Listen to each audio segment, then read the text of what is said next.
वणीच्या पुण्यनगरीमध्ये मनोज जरांगे पाटील यांचे वणीकरांच्या वतीने जंगी स्वागत करण्यात आलं।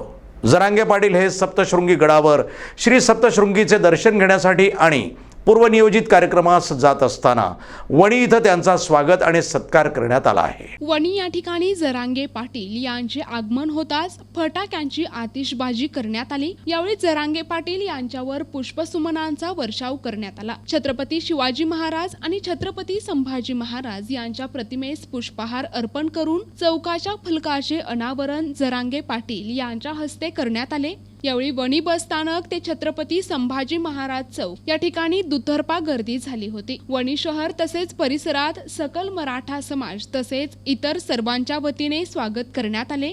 यावेळी दिंडोरी तालुका वंचित बहुजन आघाडीच्या वतीने डॉक्टर बाबासाहेब आंबेडकर यांची प्रतिमा भेट देऊन सत्कार वंचित युवा आघाडीचे जिल्हा महासचिव संविधान गांगुर्डे आणि कार्यकर्त्यांनी केला आहे। तसेच सकल मराठी समाज तसेच वणी पत्रकार संघाचे अनिल गांगुर्डे, दिगंबर पाटोळे, सागर मोर, किशोर बोरा आदींसह वणीकरांच्या वतीने पुष्पहार घालून स्वागत आणि सत्कार करण्यात आला। यावेळी बोलताना जरांगे पाटील यांनी ही लढाई संपली नाही, जोपर्यंत अंमलबजावणी होत नाही तोपर्यंत सावधान रहा। ज्यांच्या नोंदी नाही त्यांना सगळे सोयरे असा अध्यादेश काढण्यात आला असून येत्या 15 तारखेला सुरू होणाऱ्या अधिवेशनात अंमलबजावणी होणार आहे।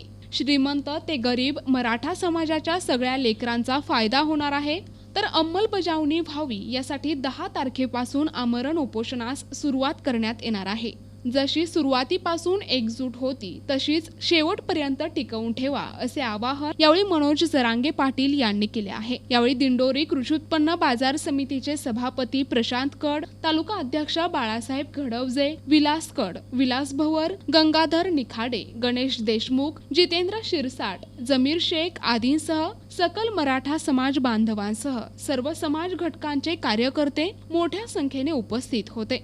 तुमचा माणूस भी शांत केला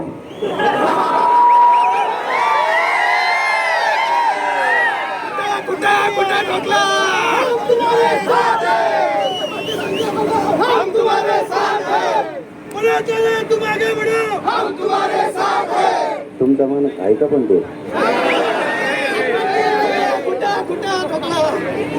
आता जास्त बोलण्यापेक्षा तुम्हाला महत्त्वाचं सांगतो। ज्यांच्या नोंदी नाहीत त्यांच्यासाठी सगळे सोयऱ्यांचा कायदा अध्यादेश निघाला। 2001च्या कायद्यानुसार त्या कायद्यात दुरुस्ती करण्याचं काम 15 तारखेला अधिवेशनात होणार आहे।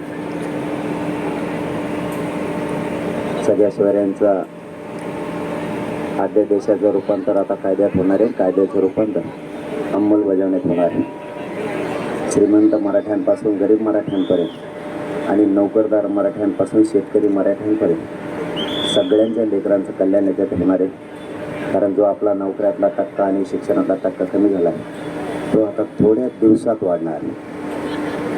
म्हणून 15 तारखेपर्यंत आणि या कायद्याची अंमलबजावणी होईपर्यंत थोडे सावध राहा। जे पहिल्या दिवशी आपण ज्या ताकदीनं लढत होतो तीच ताकद शेवटपर्यंत जो माणूस ठेवतो किंवा जी जात शेवटपर्यंत ती एकी ठेवते ती जात 100% यशस्वी होते, त्याला विजय 100% मिळतो।